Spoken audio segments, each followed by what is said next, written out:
Hey, Dr. Sarah here. Welcome to Trulery Tips, and this is where I provide bite-sized information on fashion and design psychology that you can use in your everyday life. So today we're going to be talking about the new retail therapy, clothing and self-esteem. So we all know what retail therapy is, or at least most of us do. It's when we use clothes or go shopping to feel better when we're not feeling so good, and hopefully the clothes will make us feel better, right? But I want to put a new spin on it.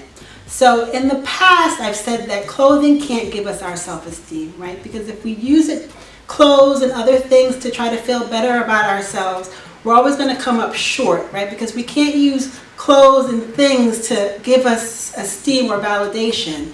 Our self-esteem is tied to our identity. I like to call it our God identity. It's who we were meant or purposed to be, right? So we can't use clothes and things to give us our self-esteem because we'll always have a complicated relationship with clothes if we do. Now, of course, some people have really great self-esteem, and that's great. And some people, maybe in the middle, and some people really low, right? I've kind of been there. I've struggled with my self-esteem, so I know what that's like. But it doesn't matter. You can use clothes to support you either way, if you're developing your self-esteem or if you're enjoying your self-esteem. And I'm going to talk about 3 ways to use clothes to support you as you're doing that. So number 1, you want to dress for the person that you're becoming. So think about the goals that you have.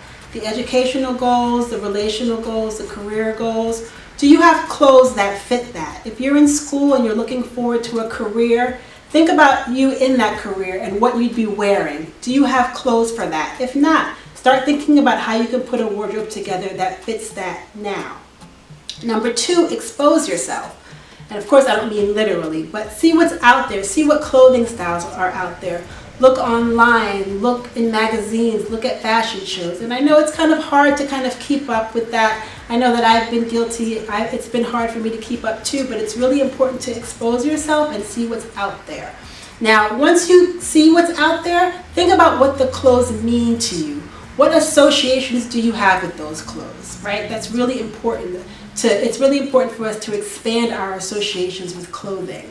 So, for example, a t-shirt. We all kind of know what a t-shirt means to us. It usually means casual, lazing around. But have you seen t-shirts done another way, right? Have you seen t-shirts dressed up?